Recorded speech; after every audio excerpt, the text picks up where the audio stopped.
that you have people out of the country who cannot come home. They cannot come, they're stateless. Finally, the Express is being fair and printing the truth. We should be having trials, starting and finishing in 120 days. What have you done to protect women and girls? It must tell us that something is wrong. This is Ali Baba and 40 thieves in charge of Trinidad and Tobago today.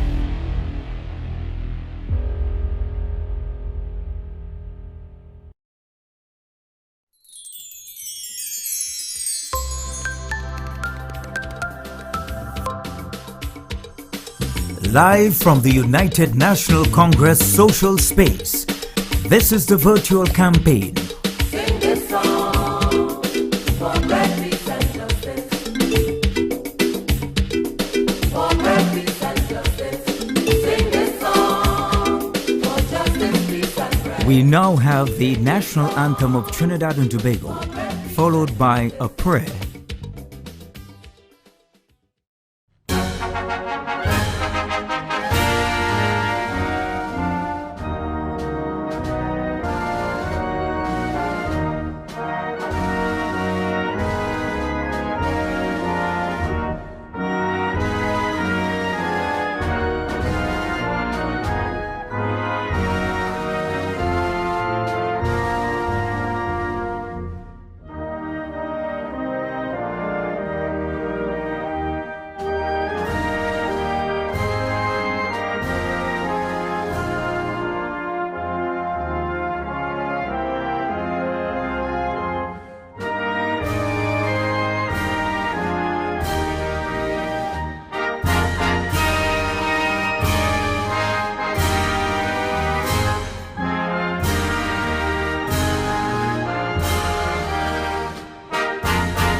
Almighty God, Creator of the universe and embodiment of divine wisdom and light, we come before you with thanksgiving and praise.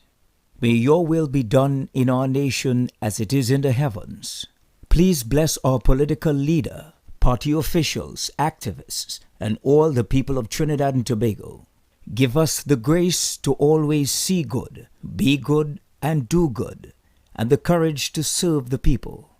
Protect us as we stand against injustice and iniquity, and inspire our endeavors to find the right solutions to the problems that are affecting our fellow citizens. Grant that we may always work together with humility and respect for the greater happiness of all and the honor and glory of our country. Amen. Live from the United National Congress headquarters, welcome to the Virtual Report, streaming right now. Tell the children the truth. Tell the children the truth. Tell the children the truth right now. Come on in.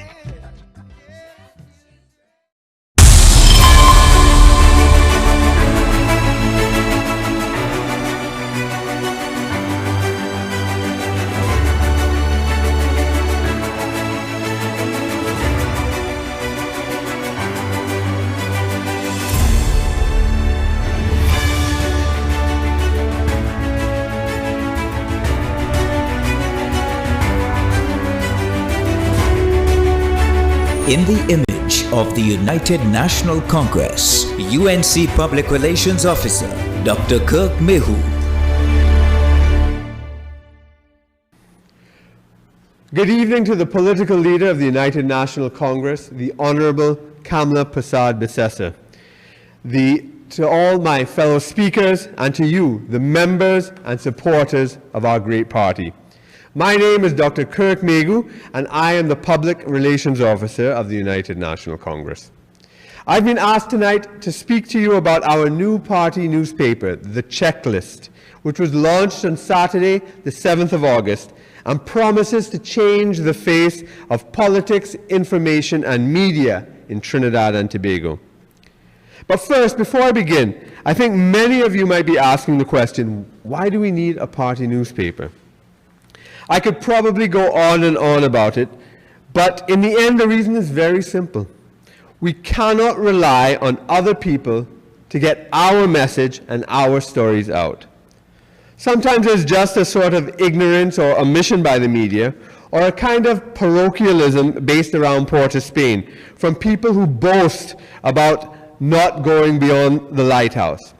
But other times there's a deliberate partisan bias, so much so that many of our supporters no longer even buy newspapers at all. So fed up are they of this bias. So this is not new. The founders of our great party knew this well because this situation has existed for decades and decades. So in fact, the UNC Constitution itself mandates that the PRO leads a committee to publish a party newspaper. So this is an order. Importantly, it was a task not just for the PRO alone, but instead a constitutionally mandated public relations and publicity standing committee of the party. This committee is constitutionally comprised of all the PROs of every constituency executive in the whole country, along with the PROs of the women's arm and of the youth arm. So this team of PROs was formed, and we met monthly to organize and accomplish our goals and tasks. But the problem with setting up the party newspaper was that we had no budget to do anything. How were we going to accomplish such a mammoth task in such a circumstance? This is where the amazing hidden powers of the UNC revealed itself once again. We have a tremendous resource and reservoir of persons who are willing to offer their services to the party out of sheer love, enthusiasm, principle, determination, and the desire to see this country finally achieve its true potential once we break free of the shackles of this oppressive, backward PNM that has kept us down for decades. It was amazing the quality of persons who stepped forward to offer their hard work, their years of expertise, both nationally and internationally, their professional skills, and their activist enthusiasm. Added to that, we have the excitement, support, participation of the political leader herself and also the national executive to ensure that this project would see the light of day come hell or high water. Many challenges came our way that could have derailed this project if we didn't have such dedicated and hard-working members, leaders, and supporters. I personally take this opportunity to thank all of you, from the political leader on down to the humble, unknown party activist. While putting this together, we thought about what kind of paper do we want to build? Would we want to do just the same old, the predictable thing? No. We are living in a time where everything is changing, when all the old certainties and traditions are totally uprooted. So why should we follow these previous models? We had a choice and opportunity to start from scratch and do something completely different. This started with the name itself, The Checklist. No other newspaper anywhere else in the world has a name like that. It's actually a little strange when you think about it or when you first hear it. It's not the usual Sun, Observer, The Times that you see everywhere else in the world. The Checklist started off with thoughts like these in our minds. If you're going to launch a rocket, switch on a nuclear reactor, or perform major surgery, you'll need a checklist to avoid disaster. These are critical procedures, and so is political activism and strategy. In modern political activism, political planning for precise results can't happen without a checklist, or, as we say, without everyone being on the same page. A checklist is also an excellent mental tool to help organize personal and collective activity so that everyone can share to be on the same page. Finally, the checklist can be expanded into actionable items. So from the checklist, you get keep them in check. Checks and balances, checkmate, check yourself, checkpoint, check into, and of course, check out. So not only did we have a unique name, we wanted a unique and powerful presentation because our message is unique and powerful. In keeping with that, we went for a bold, stock, black and white design. It's classic, sophisticated, and serious. It keeps in the tradition of our greatest master artists and master massmen who produced their most profound work in black and white. It keeps in the tradition of our national flag with its bold black and white stripe running across it. It keeps in the tradition of Team TTO in Tokyo and our greatest national brands like Petrotrin, NP, Nalis, and the National Gas Company. It is plain talk in black and white, and plain pictures in black and white. No trinkets, no frills, no padding, no puffery, just black and white. When you're trying to keep things in check, you have to reduce all the noise down, right down to black and white. The content, too, was very important. We highlight the work that our hard-working councillors and MPs do every single day, but are ignored by the mainstream media, so that the population is led, they're led to ask, what is the opposition doing? Now they will have the chance to see all the amazing activities that our party is doing. The UNC is a party that is working constantly, totally like any other party in this country. There is no party that cares as much about the ordinary people of Trinidad and Tobago and works as closely with them as the United National Congress. The checklist provides a forum to show that. We also seek to highlight the real personal stories of different people, organizations, businesses, and other groups from around the country that are normally ignored or marginalized by the mainstream media. The UNC has always been the party of all the people, especially those who have been ignored for decades and decades from the mismanagement of the PNM. We also ask for the submission of articles, information, and photographs from our readers, and you can find where to submit these things in the Contact Us section of the checklist. So with that, we were able to launch our party newspaper on the 7th of August, just like we committed. We had given hints and signs before to make sure we could not turn back from our launch date. It's been an amazing success so far. We have already had thousands of visitors. We have sent out the checklist to thousands of our members as well by email, and we encourage all of you to sign up to get the checklist delivered to your email inbox directly from the party. This gives us a chance to be in touch with you on a one-to-one basis and not have to rely on Facebook or live meetings when they resume. We will get to speak to you individually, and you will get to speak back to us by email. So you can sign up when you go up on the website, just fill in your name and your email, and you're on the list. This is the beginning of a new journey for the United National Congress as we move to rescue this country and take back government from this corrupt, discriminatory, and destructive PNM. We encourage you to let us know what you would like to see in the checklist. And over time, we'll move from publishing once every 2 weeks to maybe twice in 1 week, perhaps even more. We've already heard members say that now they're going to start to read newspapers again and maybe buy them. We are changing the face of media and the media landscape in this country, and we will change the face of governance in this country. Thank you so much. God bless you. God bless our political leader, and God bless our great party, the United National Congress. Good night.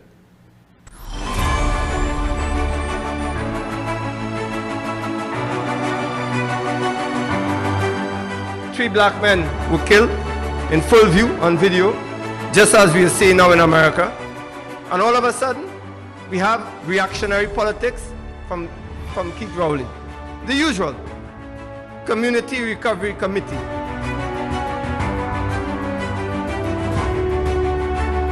Pre-recorded at our virtual space, Senator David Nakid.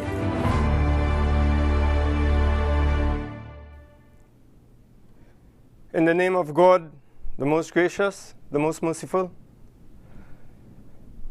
my people of Trinidad and Tobago, anytime our people hear the opposition speak about this Keith Rowley PNM government, I always get the impression that somebody waiting to hear us bust a mark, or accurately, another mark to bust. When in truth and in fact, every single thing about this government is a mark to bust. Straight talk, people. There's nothing more we in the opposition could point out to you to prove the point that we made months ago by bringing a vote of no confidence against the Minister of Health, Terence Yalsing. Since then, we've had increased deaths, COVID cases rising, because we realized that it was a completely botched approach to the COVID-19 pandemic by Rowley and Yalsing in particular. And after our vote of no confidence, what has the Minister of Health done but prove himself to be a bumbling, brainless example of mismanagement and incompetence?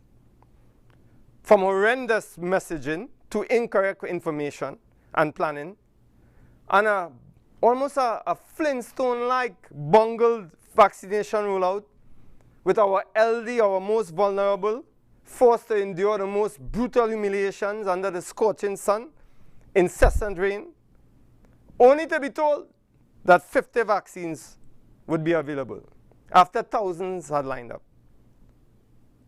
Come on, what more proof we need of our government completely lost? Truth be told, everything this government they have asked of our people, we have done. Everything. And we've done so sometimes illogically, at our own expense, the expense of our own human rights. And those say differently. They told us to stay home, we stayed home. Rowley tell us to cook our own thing, we cook our own thing. He tell us no work, we say yes sir boss, we ain't bound to work. They even told us they cut in education. The very thing that all international organizations warned about in their memos and their manifestos, that in a time of pandemic, education should not be cut, but it should be enhanced. They cut that too. And we so blasted afraid of COVID-19, we make no fuss. We say, all right, we good with that too. And we know full well that education is what will take us out of this pandemic. The population, the young population, the young people of this country coming up, they are the ones who will lead us into the future. So this economic instability that Keith Rowley and his government has perpetrated upon the people of this country, and in particular our working and middle class people, let's take a look at that. What is economic stability for a middle class family, for a working class family? Because we might all be, or think we're all in the same boat, but we don't have the same circumstances, and that is a fact. That is a fact. Some people actually aboard the Titanic, which is the working class and middle class people, and some people in those big boats that you see Cristiano Ronaldo and Messi, the big yacht, enjoying caviar every day. And for them, economic instability might be they can't eat caviar every day. For them, economic instability might be they can't travel to Europe 3-4 times a year to London to buy clothes. But what is economic instability for working class and middle class families is a completely different thing. And for people like me who are on the ground, I'll tell you what that is. So we have a working class family whose priority right now is to see how we can get his children books for school coming up. They're worrying how they can take their children to school. They don't have no car. Forget that. So how they could pay that fare? Who could take them? Who could take the children? Because mother and father working. How many meals a day they put in on the table for those same children? Because you know, all of that gone. All of the things that they thought were available and basic, that gone. Forget Rowley and them talking about hampers and hampers. How long hampers last? I on my own give out hampers in Tinapuna with my people. With Jimmy and Smalley and Donnie and Sammy. And I know after 3-4 days, you need another hamper. So there is no big celebratory thing that we could talk about when we're talking about the livelihoods of people. But we tend to talk over their heads. And what about the middle class? The middle class before, they could rely on a car to take their children to school. Rowley and them must shut up, Rowley and them birth. No more. No more of that. Restrictions on foreign news. So people can't get a car to take their children to work. So now they have to worry about how they're working, because they're working jobs, 1 and 2, mother and father. And instead of eating 3 meals a day now, they're probably content with 2. And I know that for a fact. I know that for a fact. Food insecurity among the working and middle class is rampant. Rampant. That is a pandemic in itself, the issue of food security. You think that worrying Rowley and his people? Making a big deal about a hamper here and a hamper there, with the most comatose, inept Minister of Agriculture that we have ever seen. That is his big claim to fame in the Ministry of Agriculture, when he could have seized this opportunity. He could have seized this opportunity to take that allotment, so-called allocation from the Ministry of Finance, from the worst finance minister ever, of 500 million, and use that for initiatives. Use that for initiatives among the farmers. We have farmers ready to work. I have a personal relationship with some of those farmers. Not your favorite farmers up in Aripo or wherever you have them. I talk about the farmers generally in Trinidad and Tobago ready to work, but you have to buy them resources, give them resources, give them equipment, fix the roads, deal with pretty larceny, give the police good vehicles to be able to deal with that. But you have done none of that. Clarence Chamberat. You yourself, like the Alcin, you have become a meme. You're a meme. Everywhere. People laughing at you. It's from one mistake, one gaffe to the other with all of you. Yeah, we have a cabinet of misfits and buffoons. That is what we have. Headed by the chief buffoon, Keith Rowley. So education gone. No significant initiative in agriculture where the Minister of Agriculture could have gone into these at-risk communities, gone into even the communities that have the unemployed, people coming out of UWI, people coming out everywhere unemployed. What a chance to reset the economy, transform the economy. Lost. What a chance to give incentives for people to go into farming, that we could become a self-sufficient country in terms of food production. What a chance this was. This was the opportunity. You have done nothing like that. You have done nothing like that. What we have the same bill of food imports. Why? It's your friends and financiers who benefit from food imports. And who are they? Mute and company, Haddad and company. Mute, your blue-eye boy, in every sense of the word, who could easily have the price of imported pasta raised so that his pasta could sell. And the other manufacturers suffering. They don't have that, but Mute have that. You put him on the Committee for Recovery, or whatever name you call it, nothing After 1 year, nothing. Just a panacea to keep the at-risk communities, the disadvantaged communities, just a placebo effect for them that you're doing something where you have done nothing. But the people waking up. The people are waking up and realizing that, okay, Kid Rowley and this bunch of incompetents, not fit for purpose. Kid Rowley has decimated our working and middle class families. And that goes across the board for all political stripes. So when we get past the sycophantic behavior and we look at the numbers, we look at the stats and look at the suffering of the people, the pauperization of Trinidad and Tobago, we have to ask ourselves, are we able to feed ourselves for the next 2-3 years until our election is called? Are we able to feed ourselves on a diet of race talk? The race talk that could pass 2 and 3 months into an election ain't passing now.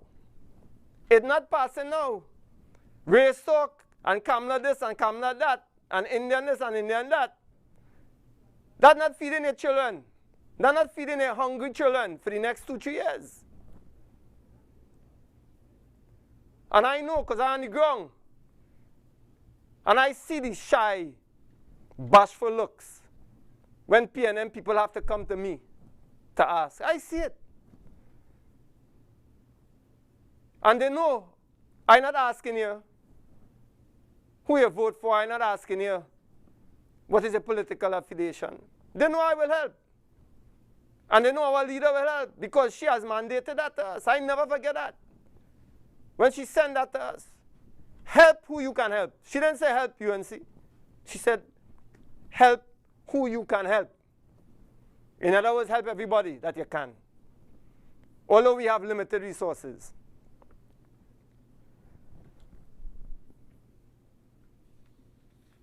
And the question to ask, where has been Keith Rowley with all of what has been going on in the country? Where has been Keith Rowley? We've seen him once in the last 2 weeks. So we have a pandemic totally out of control. Vaccination rollouts totally out of control. Nobody trusting this government. It's not a matter of vaccination hesitancy, and I'll get to that in a little bit. It's a matter of not trusting a government that has lied continuously to the population over the last 6 years. And then all of a sudden you come and asking them or depending on them to do something which is trust you.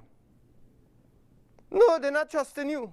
And as I said before, that has to do with every single political affiliation. So Kid Rowley, this is not a time for you to fatten the pockets of your friends and financiers. This is a time really and truly you have to address not the rich and the super rich. You have to address the poor, the working class, the decimated middle class. Because they have outstanding mortgage payments, late rents, expired inventory, lack of inventory, banks on top of their heads, suppliers in the NNN, school clothes to buy, school books to buy, school fees to pay, child care to pay. This is what you have to address now, Kid Rowley. You can't be absent now. You can't go AWOL now. You can't be on the golf course now. You have to address all these things. You can't leave this for Dial Singh that nobody has trusting or laughing at continuously, despite what the Guardian might try to say.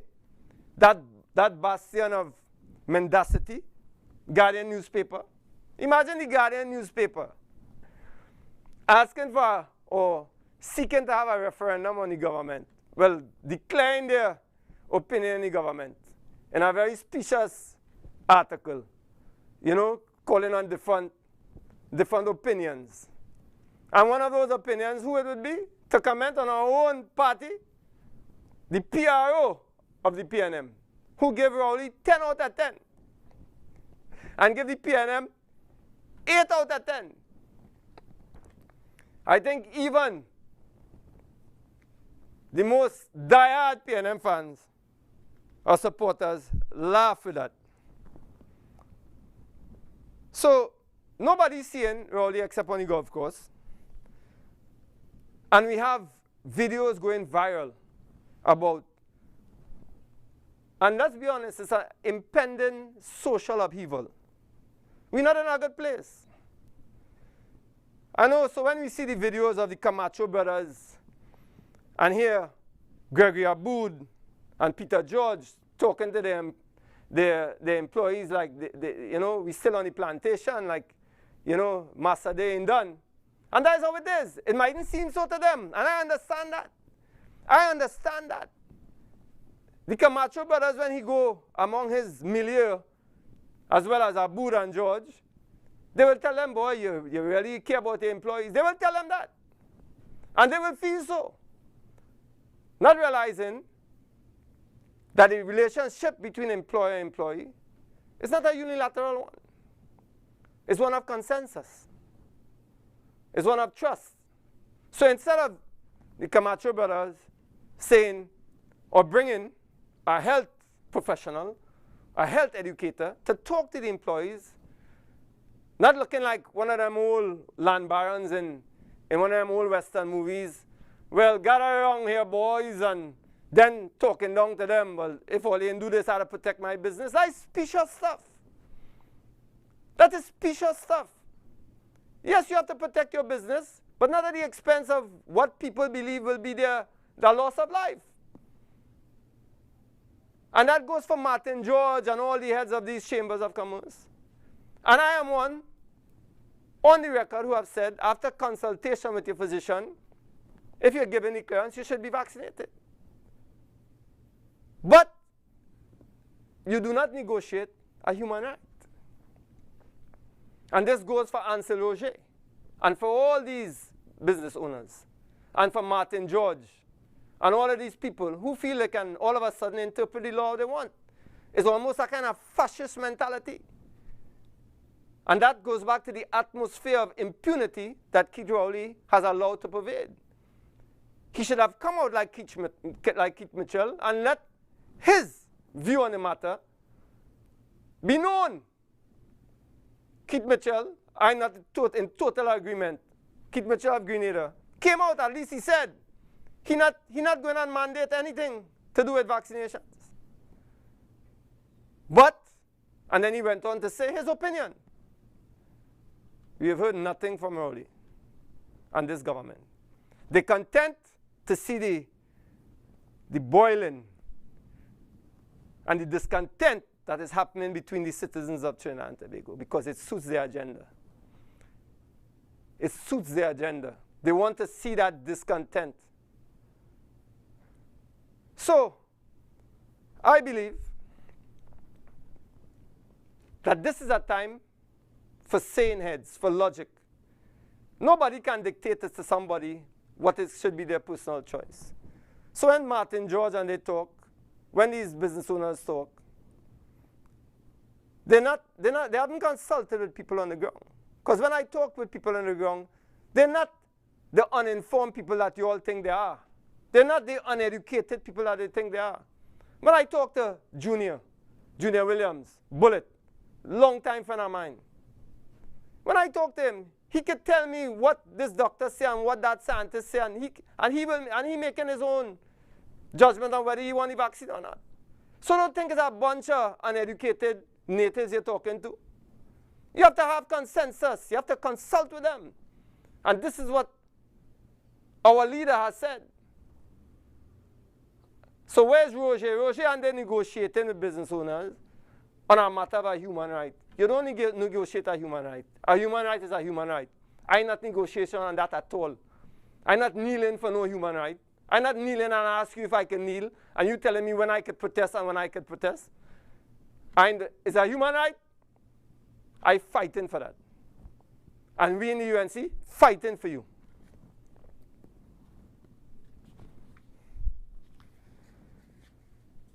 Yes, Ansel Roger. So I'm sure if these business owners had spoken like how they spoke, and Kamala Prasad was in government, you'll have burned 10 effigies already.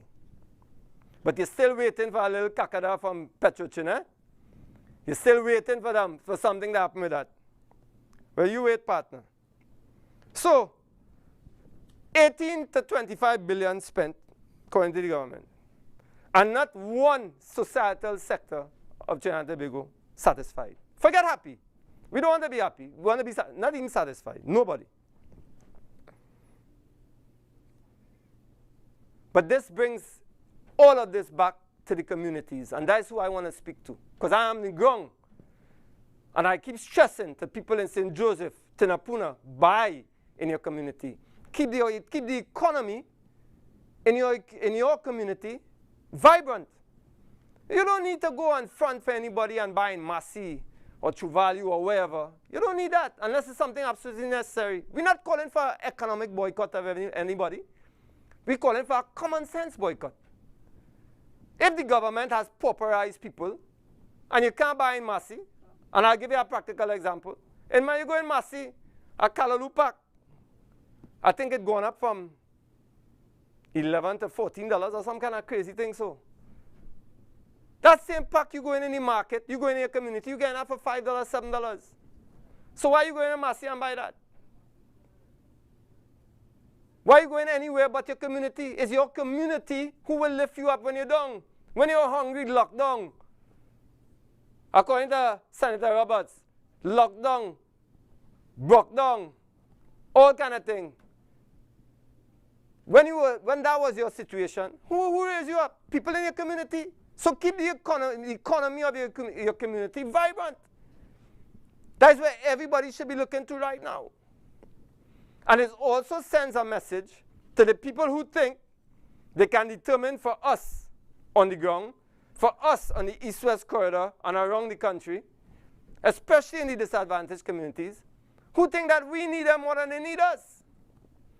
Well, let's send a message. Our consumption, our pocket is what you need. Our labor is what you need. And if you don't respect us, we'll let you pay. We will let you pay. Nobody wanted to reach where it has reached in St. Vincent. Nobody want to see that. Nobody want to see somebody pick up a stone and bust anybody here in Trinidad and Tobago. We don't want that. We don't need that. As a matter of fact, that would be a way out for this government. It'll give them a chance. What we want to see is the government show some initiative with the money that they have spent. What we would like to see is the government, perhaps, through the Ministry of Sport, and I use that loosely, given the kind of aid that sport gives. First of all, it shouldn't have no sport and community development. Under the UNC, it was sport alone. That's why we saw the kind of results we saw. That's why we saw Kamala Prasad's Bissessa interest, singular interest in knowing that sport could uplift communities at disadvantage. And together with Senator Arnold Roberts, sport got money, football got money, athletics got money, the elite program got money. So everybody can talk what they want. But we've seen the results now.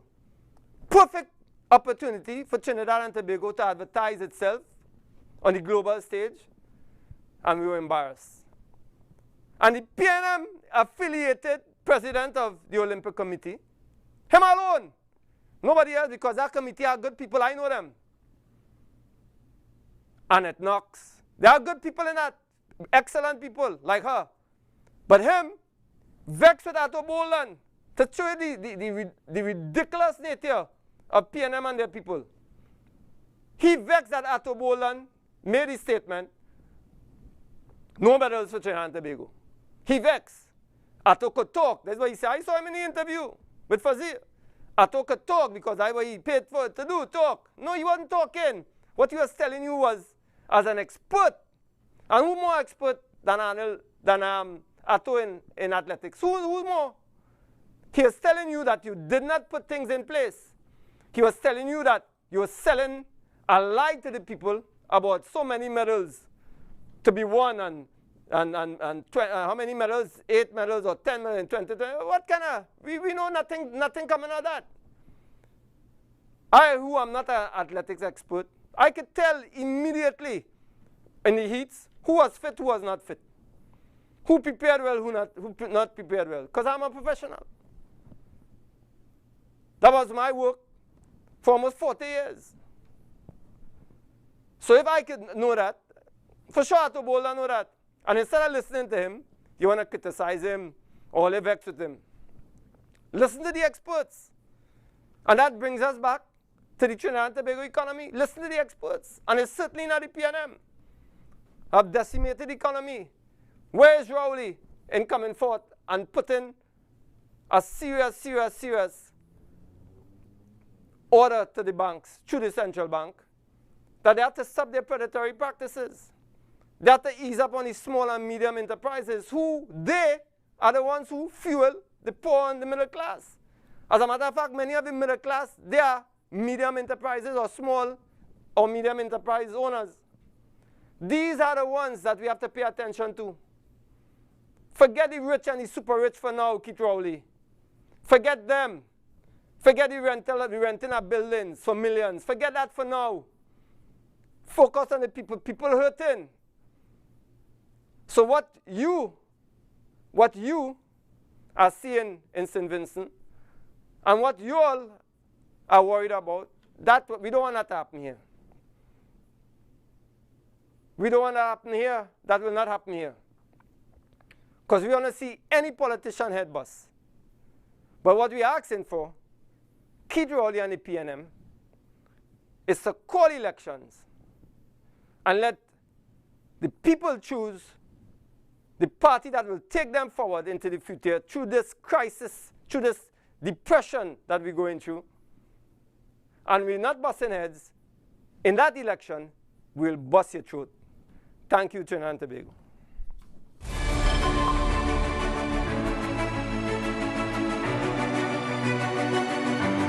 In Dr. Rowley's case, this would mean he was infectious from Easter Friday or Good Friday. And during the entire Easter weekend, he would have been infectious. And he would not have been aware he was infecting others. This is called the pre-symptomatic phase. From our national headquarters and virtual space, the Member of Parliament for Caroni East, Dr. Rishi Sichuran. A pleasant good night to my political leader and the greatest Prime Minister we ever had, Mrs. Kamala Persad-Bissessar, Senior Counsel. Good night to my distinguished colleagues at the head table, and welcome to those home and abroad to the United National Congress's virtual forum. I would like to begin by thanking our national athletes on their performance during the just concluded Olympic Games in Japan. Though we may have not gotten the results that we were accustomed to, our athletes did their best with the resources and support they were given. From the very first modification of the health regulations last year, concessions should have been made for our elite athletes and Paralympians, allowing them to continue use of our national stadia and training facilities for them to peak for these Olympic Games. This was done in England and Wales, as well as many other countries around the world, where athletes were placed in a bubble, allowing them and their coaches to continue preparation during lockdown and health restrictions in their countries. We can only now look to the future and hope that sport will be given more emphasis during this administration, as our elite athletes have sacrificed so much to reach a level where they can be competitive on the world stage. I would also like to express my concern over the assault on St. Vincent and the Grenadines Prime Minister, Dr. Ralph Gonzalez, during a protest outside the Parliament in Kingston, during which he was wounded in the head by an object thrown at him by a protester. Reports have indicated that people were protesting the Public Health Amendment Bill, which would have required certain categories of state employees in central government and state enterprises to take COVID-19 vaccines to work in specific frontline jobs. The trade unions and the opposition leader in St. Vincent and the Grenadines have said that they do not support this measure. This will be an issue here in Trinidad and Tobago, and one that we will have to address in the coming months as we deal with the issue of vaccine hesitancy and the goal of achieving herd immunity to stop the transmission of the deadly coronavirus. So what is herd immunity? Herd immunity occurs when a large portion of a community becomes immune to a disease, making the spread of the disease from person to person unlikely. As a result, the whole community becomes protected, not just those who are immune. Now, there are two main parts to herd immunity for COVID-19, the COVID-19 virus. Firstly, infection, and secondly, vaccines. Firstly, herd immunity can be reached when enough people in the population have recovered from a disease and have developed protective antibodies against future infection. By using this approach, at least 70% of the population will have to become infected, leading to thousands of deaths, especially among our older persons in our population and those with existing health conditions. Secondly, herd immunity can be reached through vaccines when people have been vaccinated against a disease and they have developed protective antibodies against future infection. This concept of herd immunity using vaccination has been successful in contagious diseases such as smallpox, polio, diphtheria, rubella, and many other diseases. Now, vaccine hesitancy occurs when persons may object to getting a vaccine because of religious objections or fears about possible risk or doubts about the benefits. If the proportion of vaccinated persons in a community is below herd immunity threshold, a contagious disease such as COVID-19 will continue to spread. Now, my friends, despite a free pizza voucher offer as an incentive, there was a poor turnout at the Southern Academy for the Performing Arts in San Fernando during last week in their walk-in vaccination drive. While the pizza vouchers were finished within the first couple hours, things quickly slowed down as the number of persons standing in line to get vaccinated dwindled. President of CWTT, Revanti Luxing, told the Express at the Diwali Nagar site that they were looking to vaccinate close to 3,000 persons during a given two-day vaccination drive, but the turnout was very, very small. And he attributes the poor turnout to vaccine hesitancy. Luxing said that one of the reasons that for vaccine hesitancy among the population was due to the lack of information. He said that there was a deficit of information, and we must look at how information is getting out to people. People assume, and you find that they absorb fake news rather than the true news, and we have informally asked people why their families and other members of their community were not coming out to get vaccinated. By and large, it was just that the information was not getting out properly to them. My friends, COVID-19 deaths in Trinidad and Tobago has risen to well over 1,000. 1,100 and some more persons have passed, and may they rest in peace. Even though we are in a state of emergency with a nightly curfew, we are recording hundreds of new COVID-19 cases daily. The number of active cases in Trinidad and Tobago is roughly around 6,000. We currently have 3,000 persons in hospital, 9 in the high dependency unit, and many more in the intensive care unit. In our sister isle, the Tobago Division of Health, Wellness, and Family Development has reported deaths of up to almost 50 persons, and may they rest in peace. Tobago has almost 500 active cases, with 5 persons in the ICU. To date, 15,000 persons in Tobago have received their first shot of either the AstraZeneca or the Sinopharm vaccine, while 10,000 persons have gotten their second dose.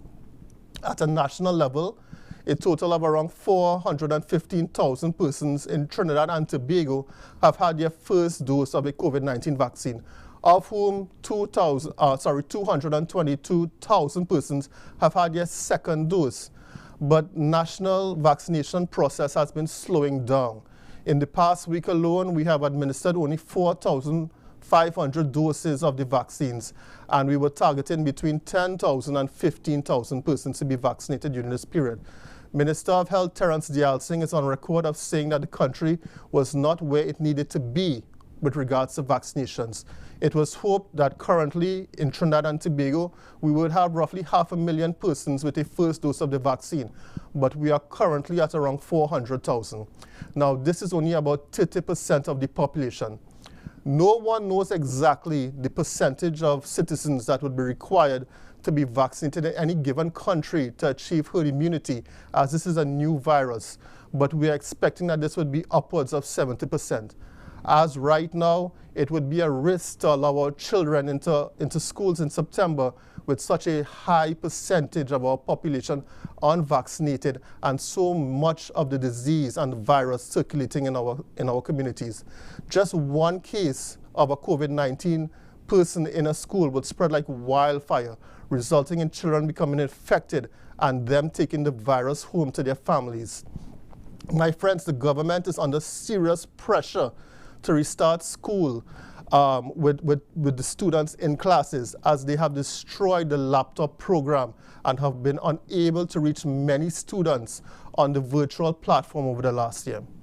I would like to remind you all that children remain unvaccinated, as the only vaccine that has been authorized for use in children ages 12 to 18 years of age is the Pfizer vaccine out of the United States. We had an opportunity to get these vaccines for our children in February of 2021. If you remember, Anthony Sagbo Jr. said in a release that the Ministry of Health had asked the private sector, including himself and his company, to help acquire vaccines for public use. The government had arranged to buy vaccines directly from Pfizer for $8.4 million US and had to confirm the order the next day or lose them. ANSA had offered to cover the entire cost of the order with the objective of 351,000 doses of the Pfizer vaccine to be used to vaccinate the public. Had we accepted that offer, we would not have lost many of the 1,000 lives and counting that we have lost since the Easter weekend. We would not have had a lockdown. We would not have been under a state of emergency and possibly not under a curfew. Jobs would have been preserved, businesses would be running, and the government would not have had to dip into the coffers for financial relief. The tax benefits that the Ansa Makal group had requested would have been a drop in the bucket to what the government is currently losing now in terms of tax revenues. And while children are generally spared from severe diseases, they have been unable to get vaccinated and experience major disruptions in their lives and possible developmental consequences. Vaccinating children in this age group would have increased the level of immunity in Trinidad and Tobago and would have helped to bring down the number of cases that we have. We would have been able to resume secondary and tertiary level schools this September very easily and would have allowed these students to restart their lives. My friends, in an act of kindness and humility, the government of Canada, in recognizing our plight here in Trinidad and Tobago, has gifted us 83,000 doses of the Oxford AstraZeneca vaccine. 31,300 of these doses will expire at the end of August, and 50,700 of these doses would expire at the end of October. So the Ministry of Health has decided to allow the Oxford AstraZeneca vaccines to be dispensed throughout the mass vaccination sites throughout the country. And this will allow a greater uptake of vaccines to be conducted in the coming weeks, as the citizens of our country have shown a greater affinity to this UK-made vaccine. It would also allow persons desiring to travel to become vaccinated by a vaccine that is recognized in the United States, Canada, and Europe. Currently, the accepted COVID-19 vaccines in Canada are the Pfizer vaccine, the Moderna vaccine, the AstraZeneca vaccine, and the Johnson & Johnson vaccines. Many citizens have indicated that they were waiting for the arrival of these vaccines to get vaccinated, and they would have had to quarantine at their own expense in Canada to visit their relatives, who they have not seen in over a year had they taken the Sinopharm vaccine. And my friends, we also have to look at the African Medical Supplies Platform. And many more persons have indicated that they are waiting on the Prime Minister's promise of Johnson & Johnson vaccines from the African Medical Supplies Platform. The Prime Minister has promised hundreds of thousands of these WHO-certified vaccines. Prime Minister Rowley told a media conference on June the 5th that 800,000 Johnson & Johnson vaccines were due to arrive in Trinidad and Tobago in late August from the African Medical Supplies Platform. The office of the Prime Minister said that it was in talks with the South African president, and it was focused on the acquisition of COVID-19 vaccines for not only Trinidad and Tobago but for the wider region. So according to that release, the Johnson & Johnson vaccines will arrive roughly in a week or perhaps a little more than a week. So we anxiously await the arrival of these vaccines, Mr. Prime Minister. You must also remember that we have not received our full allocation of our first batch of vaccines from COVAX.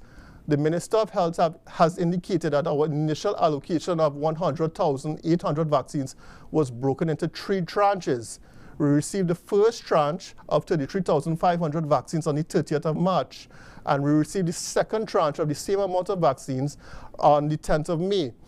Apparently, we are supposed to receive the third tranche hopefully this week, so I hope that it will soon arrive.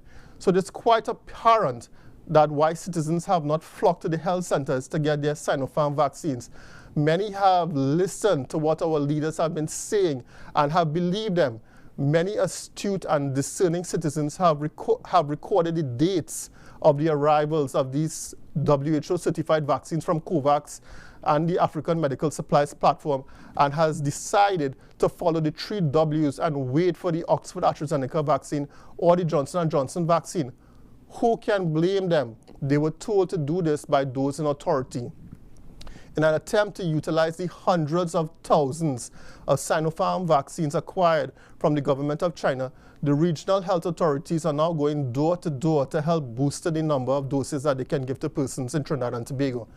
My friends, speaking of Tobago, according to reports in the daily newspapers, there have been a 50% decline in the number of persons being vaccinated in Tobago. And this was said by Dr. Roxanne Mitchell, General Manager of Primary Healthcare Facilities in the Tobago Regional Health Authority. And Dr. Mitchell went on to say that people are still coming forward despite a slower uptake of vaccines.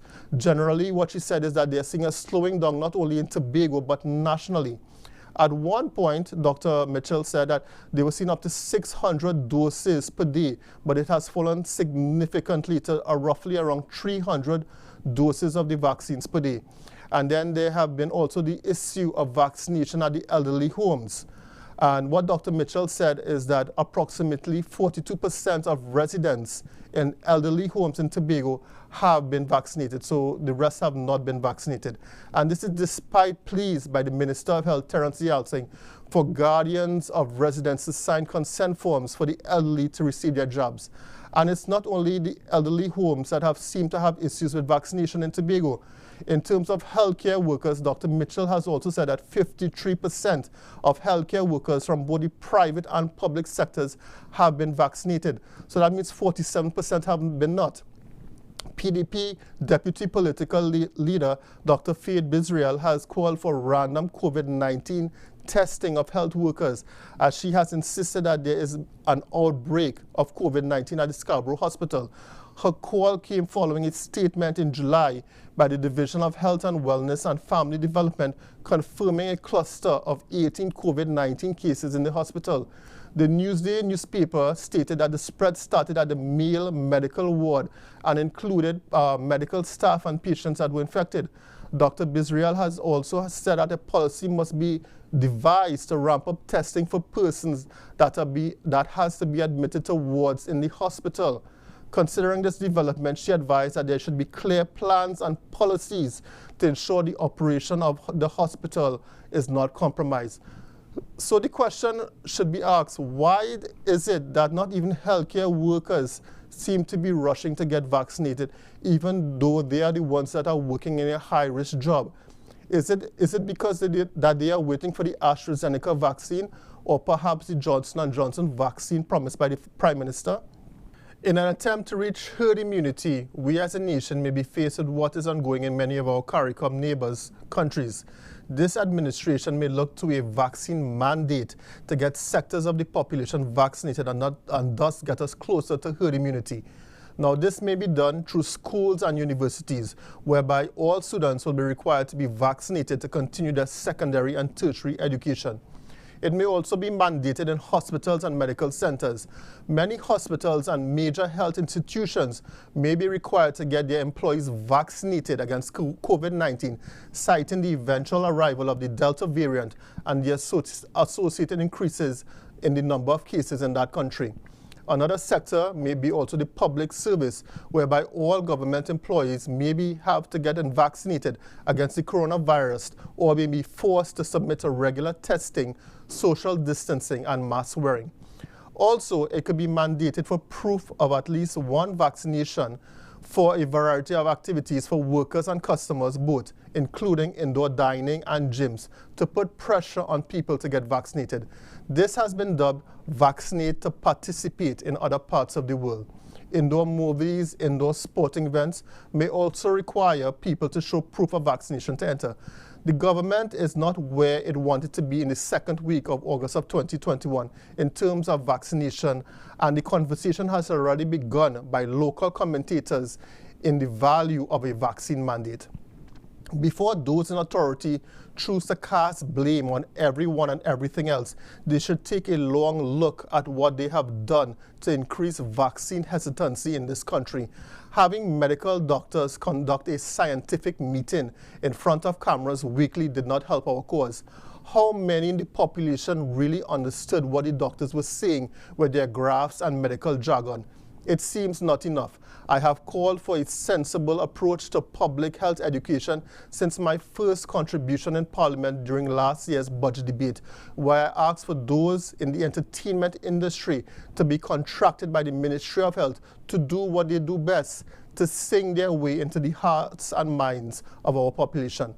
A simple jingle would have done a great deal towards prepping the population to the task of vaccination that we have before us. As it stands, those in authority and their team of experts have not gained the trust of the citizens of Trinidad and Tobago with their constant flip-flopping on the timeline of the delivery of vaccines. Little is known about the China deal to acquire vaccines and the level of priority it played when the Prime Minister had to decide in October 2020 if to make an order of Pfizer or Moderna. What price did we end up paying for the Sinopharm vaccines? And why did we order 800,000 vaccines when we could have ordered 400,000 at first and wait and see if it was accepted by the population and then make another order for 400,000 more? In closing, given our challenges, it is not clear if or when we will reach herd immunity. I would like to stress to all that WHO COVID-19 vaccines are highly effective at protecting you against severe illness requiring hospitalization and against death due to COVID-19. If traveling abroad is not in your plans, it really doesn't matter which vaccine you take, as it will save your life. We here in the United National Congress, under the leadership of Kamala Persad-Bissessar, stand ready to manage our country through this dark period. We have the doctors, we have the management team, and we have the empathy to serve you, the people of Trinidad and Tobago. I thank you and good night.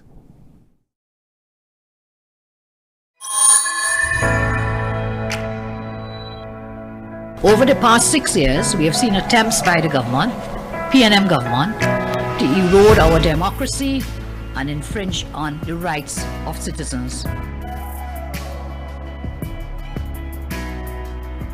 This government is moving to change the law to really, I think, to put in place their hand-picked commissioner of police. You will never stop fighting for me when I can't fight for myself. Every word is a promise you keep, 'cause you love me like nobody. Right now, from the leadership of the United National Congress, the first woman Prime Minister, the first woman Attorney General, the first woman to lead a parliamentary political party, the first woman opposition leader. Let's welcome Kamala Persad-Bissessar, Senior Counsel. You will never stop fighting for me, fighting for me. Thank you you for joining us for another virtual report. I speak to you today from a different angle. You will always see us standing and speaking, so we thought we'll change the format a little because life is about change and changes for the better. So I'll appreciate your comments after you've viewed this virtual report. I thank all those who have spoken before me today and really compliment them for their contributions. I believe that one of the greatest achievements of our party is that we did our best to ensure that the UNC has become an institution. And an institution is bigger than any single individual, any one person. That is what an institution is. It is bigger than any single person. It will outlast every one of us, and I thank God for that. The UNC is one of the few political institutions in this country which has lasted over decades. This is a result of trust being built over many, many years and knowing what an organization can deliver. It is also a result of all of us working together for a common goal, for our struggles that we endured together, for the difficult challenges that we have had to face together, for the challenging times we have had to pick ourselves up and retool together, for the hard work and victories that we have won together, and the great achievements we have made together. Our party has had more great people, some really great people, some brilliant minds, some charismatic orators, people who could speak so brilliantly and fearlessly, committed champions and warriors of the people.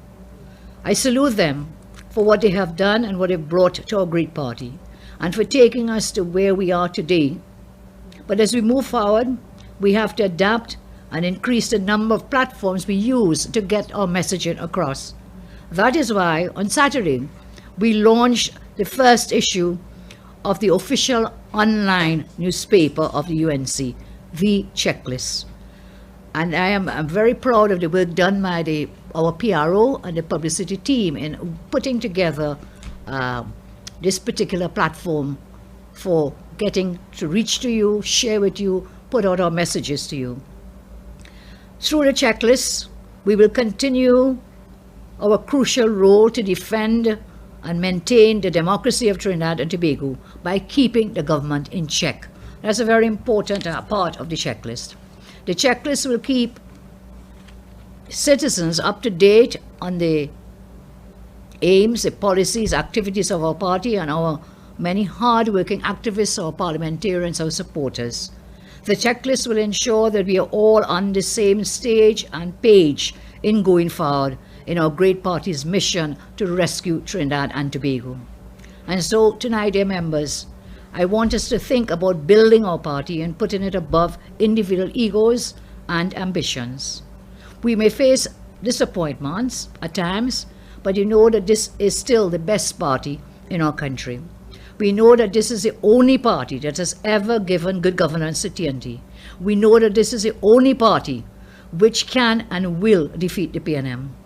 For our party to continue to be this great institution, our members must value in that way. There is a place for all of us, there's a place for everyone. Even when we are disappointed, there is still a place and a space in our great party. The country is watching us. They're looking at us to see where our true interest lies. Is it with ourselves, with our own personal dreams and ambitions, or is it rather to help them, to help citizens fulfill their dreams and their ambitions? And as I speak of dreams and ambitions, I would like to extend a heartfelt thank you to all the incredibly talented athletes who were organized by our nation at the recent Tokyo Olympics. Well done, team. The men and women of Team TNT was a shining light for all of us, and especially during these very difficult, dark times. The past year has been a challenging one for our nation, but the passion and pride displayed by our athletes on the world stage brought joy to the entire population who cheered them on from thousands of miles away. So congrats to them. I salute you all, athletes representing the red, white, and black of TNT. Very few people can say they had the honor of representing their country at the Olympics. The sacrifice and dedication shown by Team TT are the best example we all have during this time. Through the challenges in front of us, though they may appear very daunting at times, we know that through hard work, dedication, and never ever giving up, we all have what it takes to conquer and to be victorious. Thank you again, Team TT, for espousing the very best values from which we can all learn. Tomorrow is the 10th of August, and you recall 1 year ago, there was a national elections, a general elections in Trinidad and Tobago. So tomorrow, August 10th, marks 1 year under Prime Minister Rowley's second term. And the question which arises is, what do we have to show for it? What is it that we can see? And what is the legacy after this 1 year of his second term? 6 years he has been in power. And what do they have to show for it? I will tell you what they have to show. We have now amongst the highest levels of unemployment, highest levels of poverty, highest levels of crime, highest levels of inequality. After 6 years of Rowley's being in power, this is a generation of people, young people, we have left behind because of the disastrous assault by the Rowley PNM on the education sector. Prime Minister Rowley has been touting the fact that he's going to open back our schools and open the education sector, that he was going to give them, he was going to get a vaccine that we could give to children. We are already almost midway into August, and if you are to reopen those schools in September, you can't do it, because if you have to give 2 doses of vaccines, then how are you going to the children? How are you going to get 2 weeks and 2 weeks thereafter, which is a month, and school was being scheduled to open in September. So again, we don't believe a word that they say. We cannot believe their words at all. Look at how many students are still without laptops well over a year into this pandemic. If you had just continued our laptop program, every child would have had that laptop to help them, especially in these times when they have to stay home and try to learn. They have spent over $300 billion since 2015. What do they have to show for it? As you say, where did the money go? $300 billion. They are only prepared. What is their plan? Tax, tax, tax, and borrow, borrow, borrow, borrow. I believe that the Lotto, the NLCB outlets are going to be open. Is it today or tomorrow? Today. Well, they've already been open today. So I'm sure Imbert is licking his chops in great excitement, because as you know, they introduced a tax on winnings, on your winnings from the NLCB. So tax, tax, tax is their only answer, and then borrow, borrow, borrow, and spend. They have destroyed all our income generating streams. They have saddled our nation with even greater debt. Look at the status of our energy sector today. In shambles, junk, it's gone, all its junkyards everywhere throughout the country. Junkyard at Point Lisas as far as becoming, junkyard down in Santa Flora, junkyard down in Point Fortin, junkyard of course in Pointe-a-Pierre. In Pointe-a-Pierre, what was a wonder to behold, our energy.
sector they have destroyed. When you look at how many businesses are closing up shop, cannot reopen. When these businesses close and leave and they go with the jobs that were created. People have lost confidence in our economy, all because of the complete mismanagement by this Rowley P&M. Look at the way they have decimated the small and medium-sized businesses. Small sector SMEs, small and medium-sized business sector in less than a year has been decimated. They have squeezed the middle class dry. And even Rowley himself has admitted that it was because of the money my government left in 2015 that we have been able to survive his mismanagement over the last 6 years. I want you to look at this video and listen to him in his own words. Trinidad and Tobago is facing difficult times. But thanks to the sound economic policies of Kamla Persad-Bissessar between 2010 and 2015, TNT can weather the storm today. A country has to have cash in the bank. A country doesn't go bankrupt with no cash. 2010, if you look at all those red lines, that's our cash in the bank. But if you observe, by 2014 we had a lot of money in the bank here, right? Luckily, we had that. Luckily, we had that. Luckily, we had that. But look at the direction since then. The UNC's economic transformation plan will get us back to where we were, improving the livelihoods and the future for all of our citizens.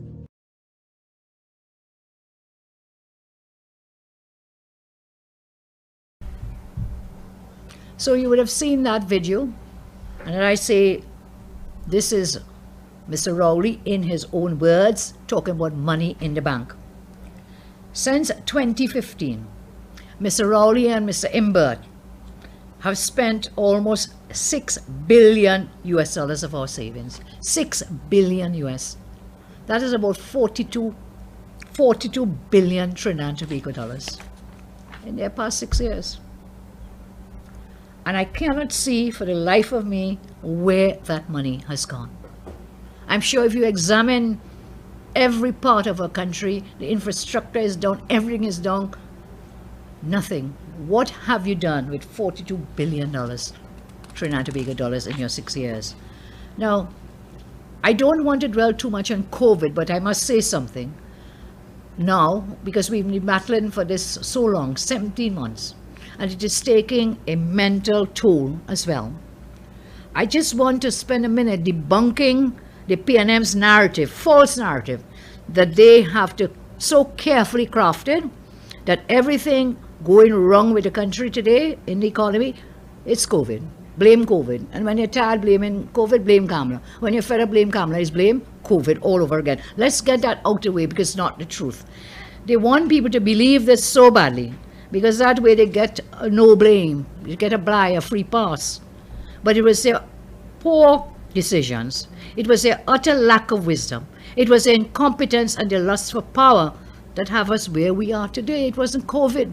The economy crashed long before COVID-19. They have done the bare minimum in terms of dealing with this pandemic, and they've left their failed team headed by the failed Minister of Health, Dialsing. What we need now is sound leadership and a clear plan to move forward. We need a clear plan. This government has failed and continues to fail in terms of presenting the nation with a plan for the way forward. In fact, some people are even saying that Mr. Rowley is hiding because they can't see him. He's somewhere in Tobago, they haven't seen him, he didn't turn up for press briefings. The question people ask, well, where are you? Are you hiding? We are at the mercy of a so-called leader who has abandoned the people. So let's talk about the tanking economy that we have. Everything Keith Rowley and Imbert touches turns to dust and ash. Try as they might to try to spin it, the reality is we are facing a very bleak future. In fact, one economist, Dr. Ralph Henry, has said that he feels strongly that real hell is up ahead, reported in the Trinidad Express. Imbert and his hand-picked central bank governor, Hillier, are busy saying everything is good, we're looking good. Nothing to see here, folks. There's absolutely nothing to see here. They couldn't get former governor of the central bank, Jawala Rambaran, to toe the PNM line. So with the help of some cohorts in mainstream and social media, they lied and tarnished Jawala in order to fire him. Alvin Hillier is a total failure, but is protected because he is a PNM political appointee. Once you toe the PNM line and spout their propaganda, you are protected. We also see this with the failed Minister of Health and their propaganda team, who have totally discredited themselves, but keep their jobs because they cover for the government. I want you to look at this video now and see how it is that Rowley lied on Jawala. Please take a look at this video.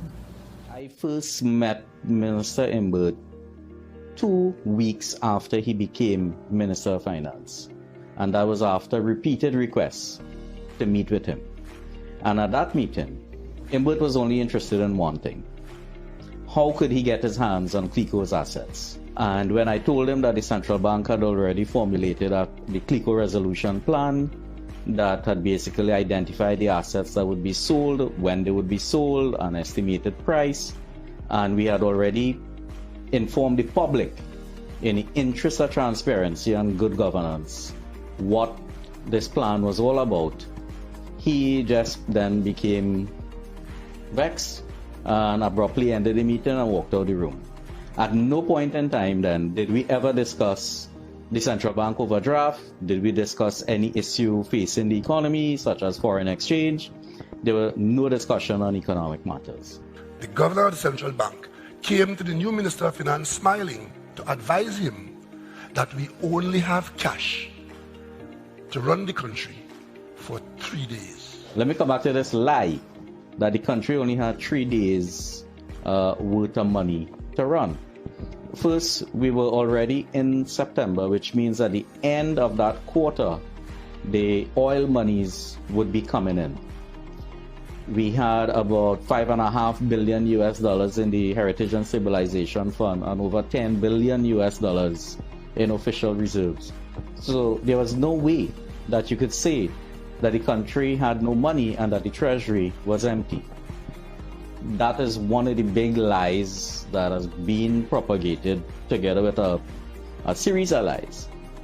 A country has to have cash in the bank. A country doesn't go bankrupt with no cash. 2010, if you look at all those red lines, that's our cash in the bank.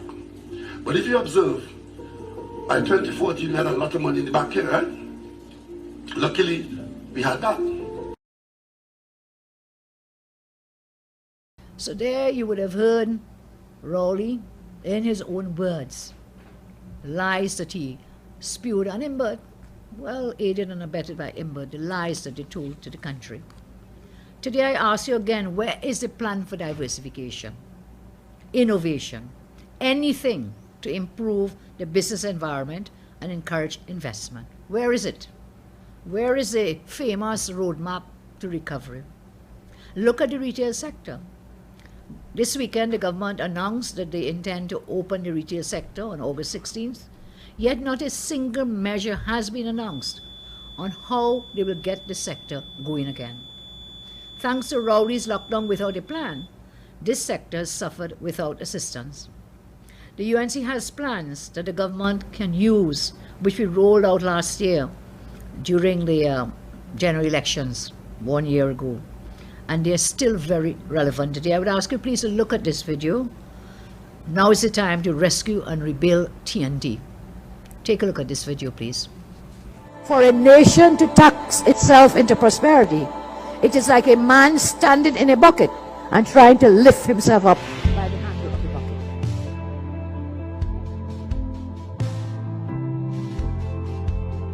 You cannot tax a nation into prosperity. It's not possible. How much more can people take? Yes, we must get revenue, but there are other ways to create revenue streams. We have a plan to do just that, not the tax. The next UNC government will not subject our citizens to punishment over taxation and through taxation, over taxation. We will work to put money in your pockets, so you bring hope and success back to your lives. And how will we do this? So we will lower the taxes, and by doing that, This would enable each and every citizen to be able to invest in the way of life they deserve. By reducing taxes on small businesses, we'll open the way for thousands of jobs to be created and thereby putting even more money in the pockets of our citizens. By reducing taxes for businesses, we will encourage investment, increase competitiveness, and allow for the expansion of business operations. We will remove the online purchase tax. All that is done is added to the burden that small businesses and micro businesses face in obtaining supplies. The UNC wants to make things easier for businesses to thrive. And in the current climate of this global pandemic, it is more critical that we create the environment for our businesses to strive. When they strive, the population does well, the jobs are created, and there is a better quality and quantity in terms of a livelihood under such a regime.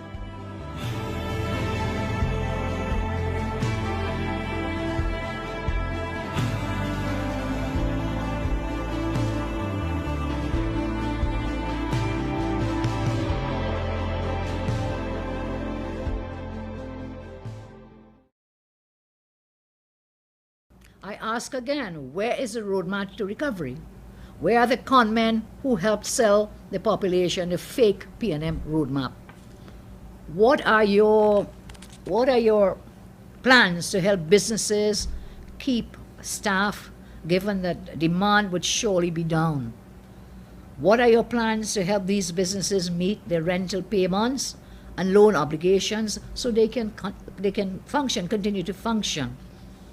What are your plans to ensure these businesses, which have been shut for months, have the cash flow to gather supplies and meet other operational expenses? I've always said, this is a government for the selected few. They have no plans, they have no intentions to help the small retailers because they know with them, out of business, their big friends and financiers will have a monopoly. And so we see what has been happening because of their failed policies, their failed programs, is that we are seeing our country going down on investment ratings. Why is this important? Why is it important to you to understand what it means when we see our investment ratings where they are today? It is shameful that under IMBERT, our investment rating is almost at junk status. So not just are we having these junkyards all over the country because of their failed policies, we are also seeing our investment rating is at just about almost junk status. IMBERT came out to boast and say this was good. He said this validates the P&M government.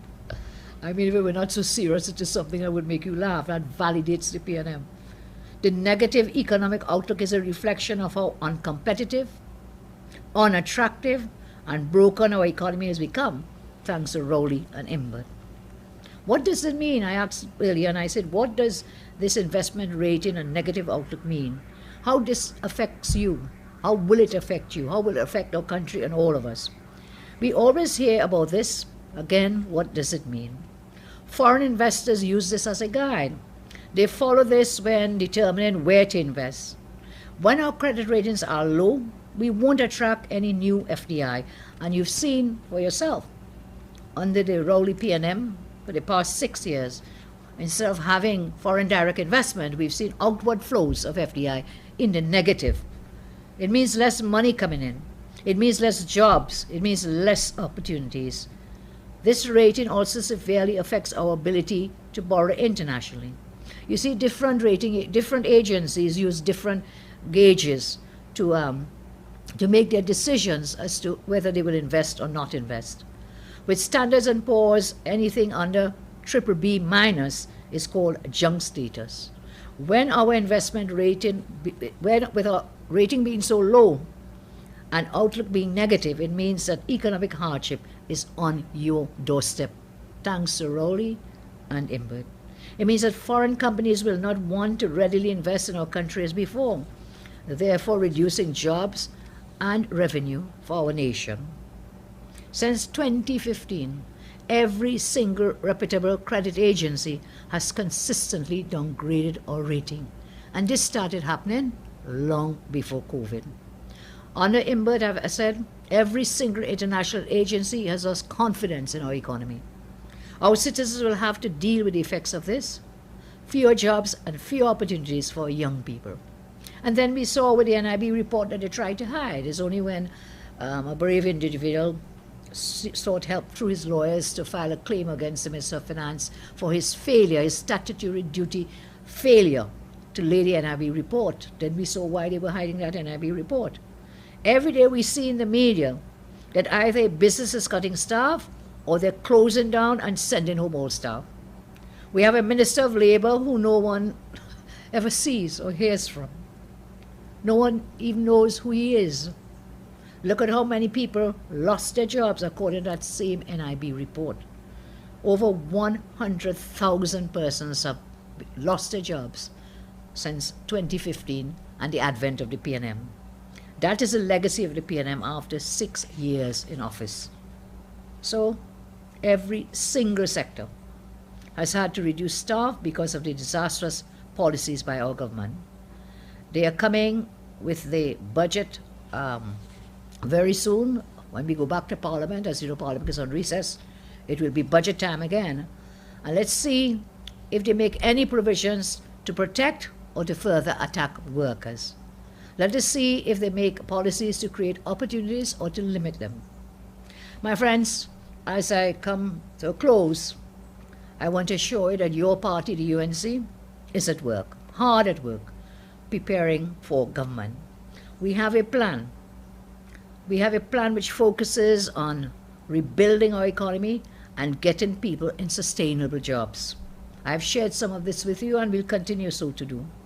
Our MPs remain actively committed to helping where and how they can.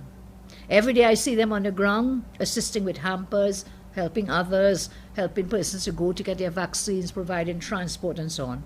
The councillors are also doing the same. They're out there with their burgesses doing the work on the ground. I know every single day citizens are asking for help with the most basic of necessities. I'm happy that all our MPs and councillors and party officials and activists are down in the trenches doing the best that they can to help people. The UNC has always been for people. We use the words, we are a people-centered party, and we will continue to work to make the lives of people better. Tonight I say to you that we in the UNC know the struggles and hopelessness that you face at this time. We know the hardships many of you are facing is to put a meal on the table, to pay your rent, to buy medicine, and now even school books as school reopens. That is why our team of MPs, councillors, activists continue to help where they can. 1 year ago, I told you we'll not stop fighting this wicked government. And 1 year later, we have kept that promise. Tonight I say to you, we will continue to be your voices inside and outside of the Parliament. We will continue to be the defenders of your rights, and more importantly, we will hold this government to task for every single burden they have placed on the people of our nation. Together we can overcome these challenges, I assure you. It will not be easy, but I have an immense faith in the spirit, the courage and determination of the people of Trinidad and Tobago. Together we will aspire, and together we will achieve. Stay safe, stay blessed, and let us work to reclaim our beloved Trinidad and Tobago. I thank you very much, and God bless you. Thank you.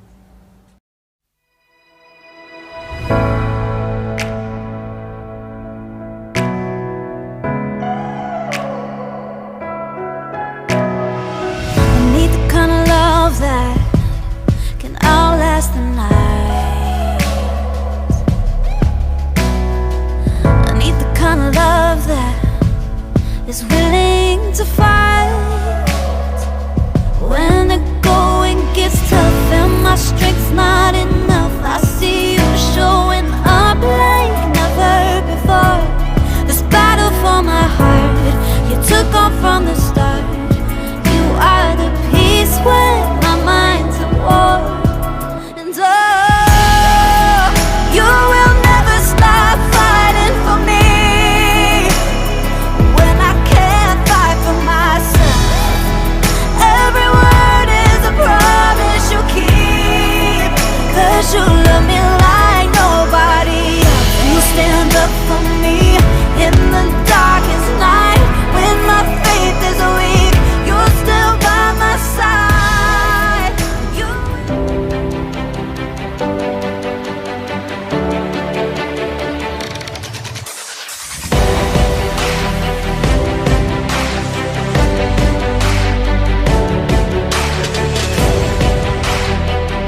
Douglas politics, we don't get no kicks. Trinidad and Tobago, do we have this thing out to fix? We coming with facts, got them don't like acts. Every kid and race, fine and Negro places love to the max. And when we tell them, Manel, Douglas politics, this is Douglas politics, yo. Douglas politics, listen, Douglas politics, yeah. Douglas politics, this is Douglas politics, yeah. Douglas politics, this is Douglas politics. And it is zero race, stop, zero it.